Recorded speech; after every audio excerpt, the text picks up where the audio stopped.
Good afternoon, everyone. Bon après-midi, tout le monde.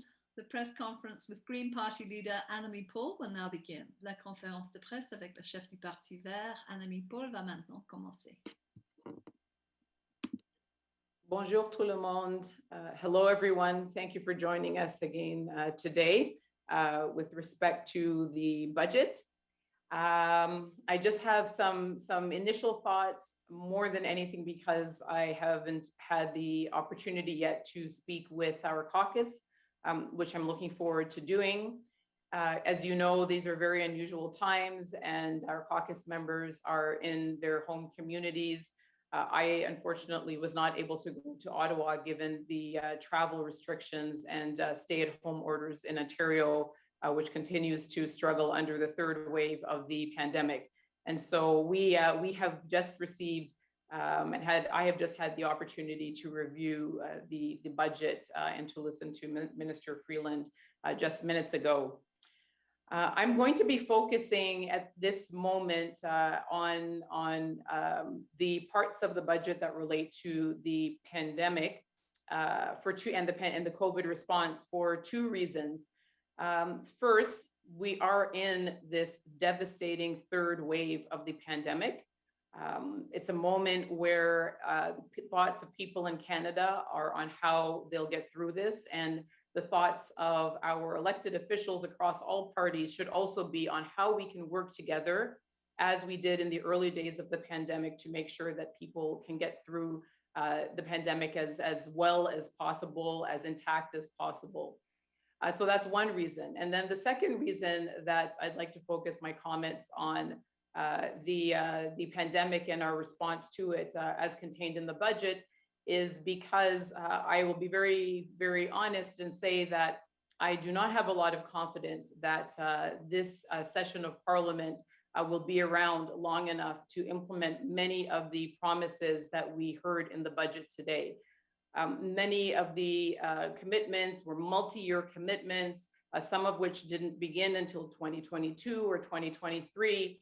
And given the fragility of this parliament, given the unfortunate turn back to partisanship, back to partisan posturing, I don't have a lot of confidence that at this moment that this parliament will last long enough to see the most ambitious of the promises presented in the budget fulfilled.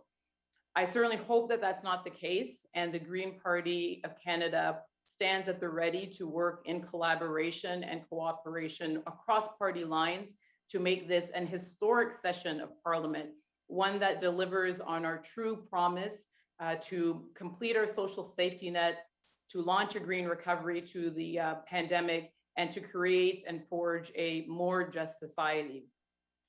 But coming back to this moment and the urgent needs of this moment, first, I'd like to congratulate the government on things that we think will make a difference in the short term, particularly the extension of the enhanced employment insurance, the extension of the recovery benefits, both to individuals and to businesses.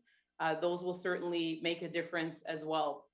What we were disappointed not to see in the budget is a true recognition that we have a affordable housing crisis that has only been made worse and that has most affected exactly the low-income workers that Minister Freeland was talking about today in her budget presentation, the ones who are on the brink of eviction or who have been evicted recently. And so we continue the call on an urgent basis for a national moratorium on evictions, similar to the one instituted by President Biden in the United States, and a national residential tenant support benefit to address this crisis of evictions of low-income people that have lost income during the pandemic. And while it is progress to see the government having announced a doubling of the student grants, and other benefits to students, the extension of the moratorium on interest well into the future. This is not the same thing as providing a universal access to post-secondary education. We know that this is one of the best investments we can make in our future. We know that it has become even more necessary given the disproportionate impact that the COVID pandemic has had on our post-secondary students. And so we believe that just as we have announced today that we will be better protecting and ensuring the future of our youngest Canadians through a universal childcare program, we should absolutely be moving towards a universal post-secondary education as well. In the meantime, and in terms of this summer, we note that there was no benefit announced for students. Their summer has begun practically already. It will begin at the end of this month.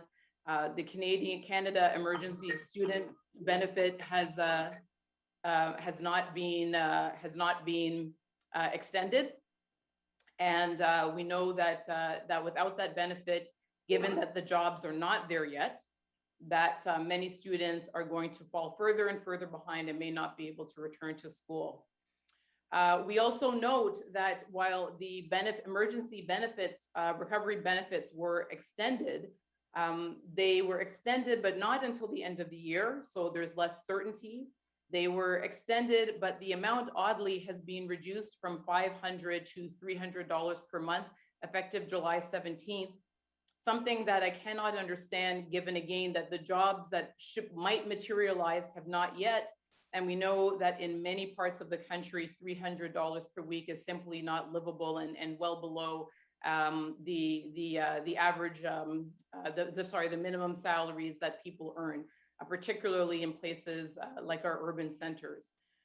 We also note that there was no mention of any urgent plan to address the epidemic of opioid poisonings and the need for a national safe supply program in the budget either, even though it had been mentioned in the fall economic statement. And so we congratulate the government on the things that helped protect people better today. We're certainly going to be supportive, but we really want to underline that there are some significant gaps, some significant holes that mean that the people who have been most badly impacted during this pandemic still are not sufficiently protected. Alors, il faut noter que les groupes qui ont été le plus fort touchés par la pandémie, qui ont été impactés d'une manière disproportionnée, les femmes, les travailleurs essentiels, les peuples racisés, les peuples autochtones, que nous avons encore laissé des lacunes dans le budget qui était présenté aujourd'hui. Malheureusement, nous n'avons pas vu une prestation pour le logement, pour assurer que les gens ne soient pas déplacés de leur logement faute une perte de revenus pendant la pandémie. Nous n'avons pas vu une annonce sur la création d'une prestation d'urgence pour les étudiants pour l'été. On sait qu'il n'y a pas encore des emplois disponibles pour ces étudiants pour l'été. Et on n'avait pas vu une annonce sur une future d'accès universel postsecondaire.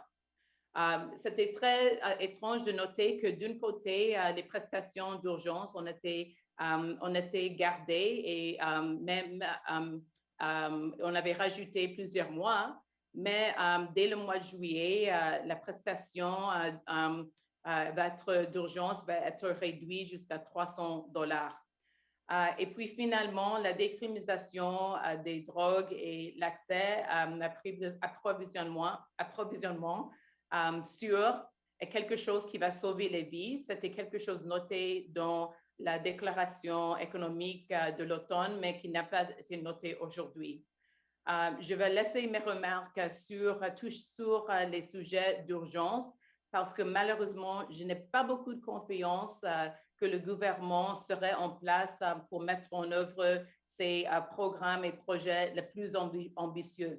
On voit qu'il y a beaucoup de positionnement pour les prochaines élections. On voit que l'esprit de coopération n'existe plus.